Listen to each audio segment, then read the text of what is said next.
The Supreme Court chamber, a place of quiet dignity, exploded into chaos.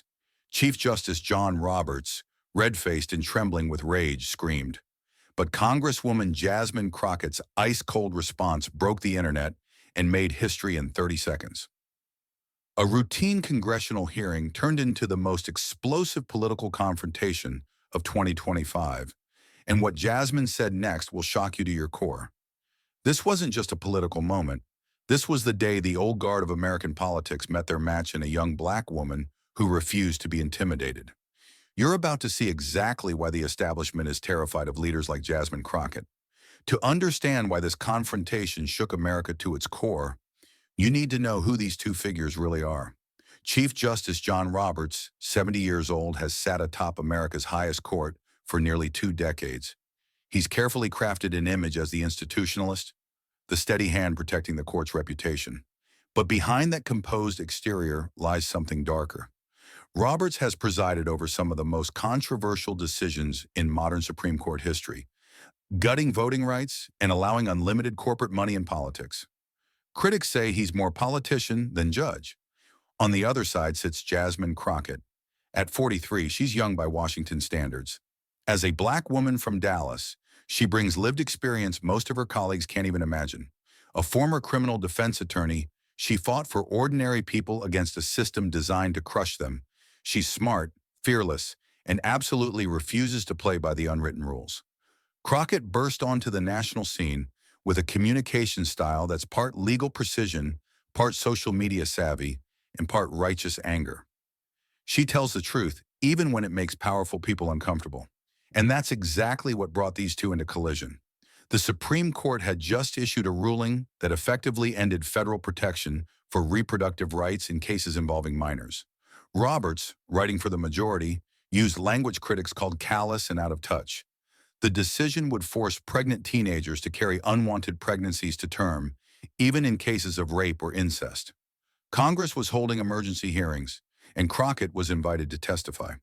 But what nobody expected was for Roberts himself to show up, claiming he needed to defend the institutional integrity of the court. The moment Roberts walked into that hearing room, everyone knew something explosive was about to happen. The Chief Justice rarely appears before Congress, and never to defend controversial rulings. His presence sent a clear message. The court was done being criticized. Crockett, sitting at the witness table, watched Roberts enter with the calm expression of a defense attorney who knows she's about to destroy the prosecution's case. She had come prepared for a fight, but she had no idea Roberts was about to hand her the biggest political victory of her career. The stakes couldn't have been higher. This wasn't just about one Supreme Court ruling. It was about whether America's highest court could continue operating with zero accountability. It was about whether a black woman in Congress would be allowed to speak truth to power, or whether the old boys network would put her back in her place. Roberts thought his reputation and authority would intimidate this freshman congresswoman. He was about to learn that Jasmine Crockett doesn't intimidate easily. The tension in the hearing room was electric. Chairman Jim Jordan insisted Roberts be given deference, but Crockett made it clear she would ask tough questions. The first exchanges were civil, with Roberts giving standard talking points about judicial independence. But frustration built. Roberts expected softball questions. Crockett treated him like any other witness. The first crack in Roberts's composure came when Crockett asked about the court's declining approval ratings. "Chief Justice Roberts," she said, voice steady, "recent polling shows the Supreme Court has the lowest approval rating in modern history.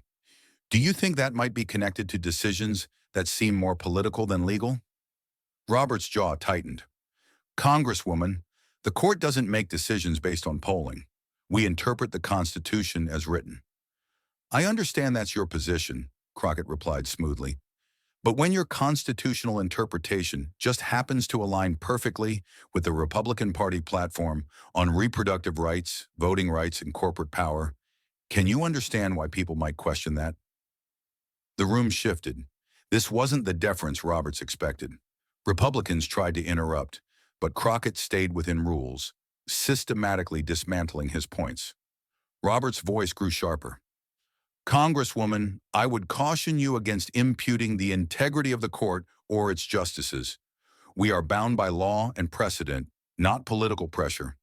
That's when Crockett smiled. Not a friendly smile, but the cold smile of a prosecutor. Chief Justice, let's talk about your recent ruling overturning reproductive protections for minors. How exactly does it align with the precedent of caring about children's welfare? The question hit like a bomb. Robert's face flushed red, his demeanor cracking. That's a gross mischaracterization of our ruling, he snapped, voice rising. The court simply returned this issue to the states where it belongs constitutionally. Return it to the states? Crockett repeated, voice dripping with skepticism. So when a 14-year-old rape victim in Texas can't get medical care because your ruling gave states permission to deny it, that's constitutional? When children are forced to carry their rapist's baby because of your decision, that's justice? The room erupted. Republicans shouted. Democrats leaned forward. All eyes were on Roberts, face bright red, hands gripping the table.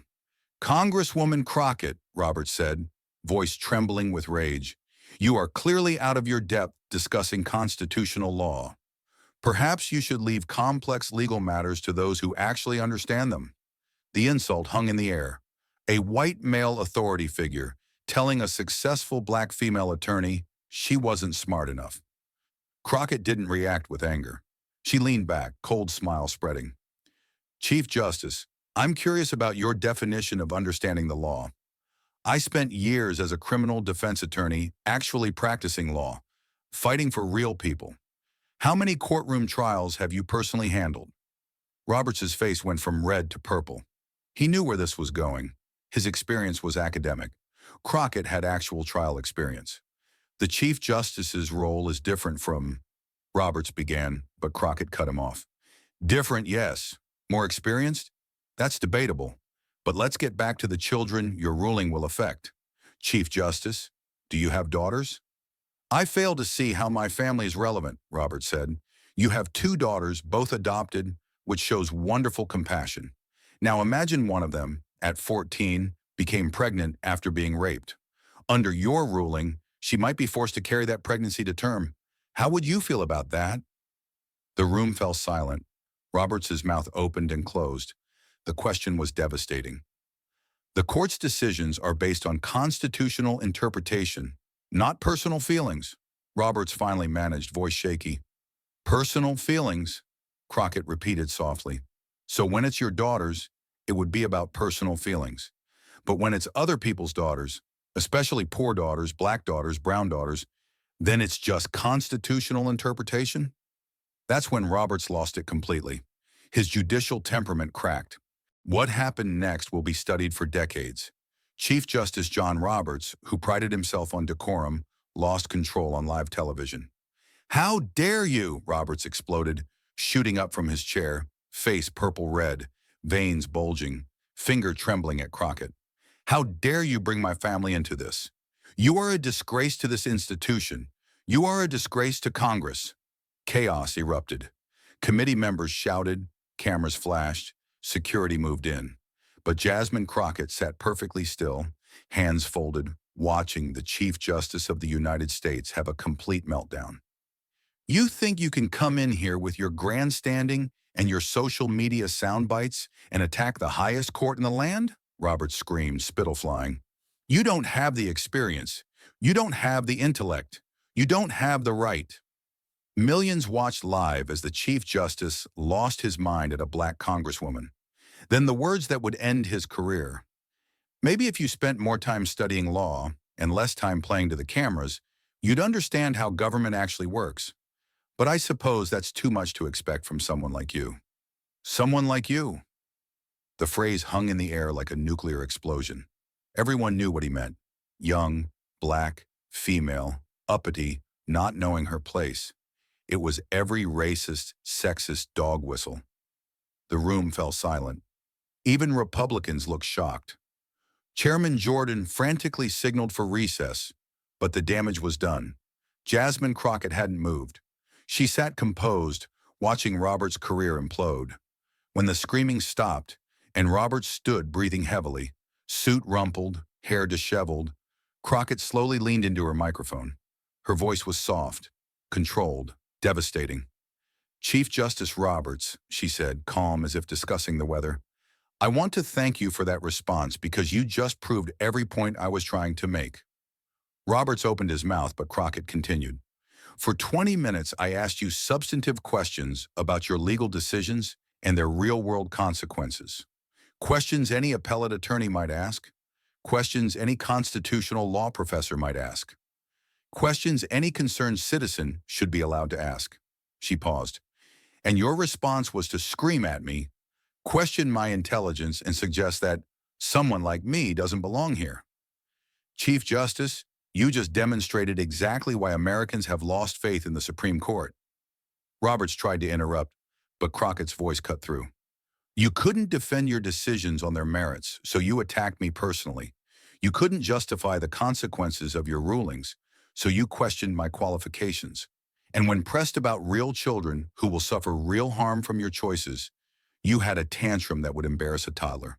The cameras captured every word, every gesture. Social media exploded with clips of Roberts' meltdown and Crockett's response. Chief Justice, you asked about my qualifications. I graduated summa cum laude from law school. I've won cases in state and federal court. I've represented hundreds of clients, including children, in exactly the situations your ruling will create. I've been elected by the people to represent them in Congress. Another devastating pause. Your qualifications for your position? You were appointed by a president who lost the popular vote and confirmed by senators representing a minority of Americans. You've never tried a case. You've never represented a scared teenager. You've never had to explain to a rape victim why the law won't protect her. Roberts visibly shook. So when you ask if I understand how government works, here's my answer. Yes, I do. I understand that in a democracy, even Supreme Court justices are supposed to be accountable to the people they serve. I understand that no one, not even you, is above questioning when your decisions affect real lives. She leaned closer to the microphone, voice barely a whisper, every word audible. And I understand that when someone in power can't handle being questioned by a black woman, that tells us everything we need to know about both their character and their qualifications. The final blow, delivered with surgical precision. Chief Justice Roberts, thank you for showing America exactly who you really are. I yield back my time. Jasmine Crockett leaned back, hands folded. Roberts stood for seconds, mouth opening and closing, before collapsing into his chair, face gray, hands trembling. Chairman Jordan called an immediate recess. The damage was complete. In less than 5 minutes, Jasmine Crockett had systematically destroyed the reputation of the Chief Justice of the United States. The aftermath was immediate and devastating for Roberts. Roberts' rage and Jasmine clapback trended worldwide. Clips of him screaming, "Someone like you," were shared millions of times. Legal scholars called for his resignation. Even conservatives struggled to defend him. But for Jasmine Crockett, it was just another day standing up for what's right. She gathered her papers, looking like a woman who had just changed American politics forever, and wasn't surprised she'd won. The explosion wasn't just political, it was seismic, reshaping American discourse about power, accountability, and who questions authority. Within 30 minutes, social media erupted.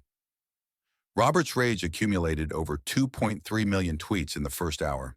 The video of Roberts screaming was shared 847,000 times on Twitter, 1.2 million on TikTok, becoming C-SPAN's most watched clip. Political figures across the spectrum weighed in, revealing deep fractures in how Americans view authority. Progressive leaders rallied behind Crockett. Alexandria Ocasio-Cortez tweeted, "This is what happens when you question power with facts instead of deference. Jasmine Crockett just showed America what real leadership looks like." Senator Bernie Sanders was direct. Chief Justice Roberts' disgraceful outburst shows exactly why we need Supreme Court reform. No one is above accountability, especially when children's lives are at stake. Perhaps the most powerful support came from retired Supreme Court Justice Sandra Day O'Connor. In 50 years of public service, I have never seen such an inappropriate display of temperament from any judicial officer. The court's dignity demands better. Republican reactions were complicated, revealing cracks in conservative unity. Traditional conservatives were horrified. Senator Susan Collins called it deeply concerning, suggesting an apology. But the Trump wing saw an opportunity, attacking Roberts openly. Tucker Carlson argued Roberts showed his true colors, an entitled establishment figure. The legal community's response was swift and brutal. The American Bar Association expressed grave concern. Harvard Law School, Roberts' alma mater, reviewed his honorary positions. Legal scholars like Lawrence Tribe and Stephen Calabrese declared the court's credibility irreparably damaged. International reaction was equally damning. The BBC ran, U.S. Chief Justice's racist outburst shocks world. Le Monde called it the day American justice lost its dignity. Even allies struggled to defend American institutions. But the most telling responses came from ordinary Americans, hungry for leaders who fight for them. Maria Gonzalez, a Phoenix teacher, posted a viral TikTok. When that old man started screaming at Congresswoman Crockett, my daughter said, "Mom, she's not backing down. That's the kind of leader we need. Someone who fights for us instead of fighting for the system." David Williams, an Ohio veteran, wrote on Facebook, "I'm a Republican, but Roberts was wrong. You don't scream at a woman doing her job just because you don't like her questions." Crockett handled that like a professional. He acted like a child. The economic impact was immediate. Crockett's campaign received over $2.3 million in donations in 48 hours. Her speech defending her response was viewed 23 million times. Roberts faced calls for resignation. A Change.org petition collected 890,000 signatures. Democratic senators announced legislation to reform the Supreme Court, with Roberts' behavior as Exhibit A. The legal implications were profound. Pending cases faced scrutiny. Civil rights organizations filed motions for his recusal. His outburst gave legitimacy to long-standing criticisms of the court's political nature. Professor Melissa Murray of NYU Law School. Roberts spent 20 years building a reputation as the institutionalist Chief Justice. He destroyed it in 5 minutes of pure, unveiled bias. The political ramifications extended far beyond. Democratic strategists used the incident to argue for Supreme Court expansion. "This is what happens when you give lifetime appointments to politicians in robes," became a rallying cry. The confrontation changed how Americans viewed both figures. Roberts, once a thoughtful jurist, was now just another angry white man. His authority was permanently damaged. Crockett became a national political star. Speaking requests poured in. Publishing companies offered book deals. Netflix reached out, but Crockett focused on substance. "I didn't go into that hearing room to become famous. I went there to ask necessary questions about decisions that affect real people's lives. If my willingness to do that job makes some people uncomfortable, that says more about them than it does about me." She continued, "Chief Justice Roberts called me someone like me, as if that were an insult. He's right. I am someone like me. I'm someone who came from a working family, someone who put herself through law school, someone who represented clients who couldn't afford fancy lawyers, someone who was elected by people who wanted their voices heard in Washington. If that threatens powerful people, good. It should." The confrontation sparked broader conversations about race, gender, and power. Young women of color saw Crockett's performance as proof they belonged in spaces of power. "Someone like me" became a rallying cry, a movement of women gaining confidence. But the most significant long-term impact was on the Supreme Court itself. Roberts' outbursts revealed the ugly truth. The court's decisions were driven by political bias. Public trust collapsed. Polling showed only 23% believed the court was impartial. 67% supported major reforms. The incident energized judicial reform movements at the state level. Law firms distanced themselves from Roberts. Corporate clients questioned fair decisions. Entertainment figures like Oprah Winfrey praised Crockett's grace. Late-night TV had a field day. The international legal community expressed concern. 3 weeks later, Roberts issued a statement of regret, but the damage was done. Justices privately expressed dismay. New mandatory training for judges was implemented. Crockett's response to Roberts' statement was direct. Actions matter more than words. If the Chief Justice truly regrets his behavior, he should recuse himself from cases involving the rights of people he's demonstrated bias against. Otherwise, this is just damage control. The story continued to evolve. Ethics complaints were filed. Law schools incorporated the confrontation. Most importantly, the rules of engagement changed. Never again would justices expect automatic deference. Crockett proved thoughtful questioning exposes political nature. Power dynamics shifted. Roberts expected deference. She treated him as a public servant. She changed how Americans think about accountability.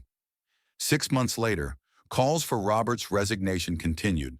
Crockett's influence grew.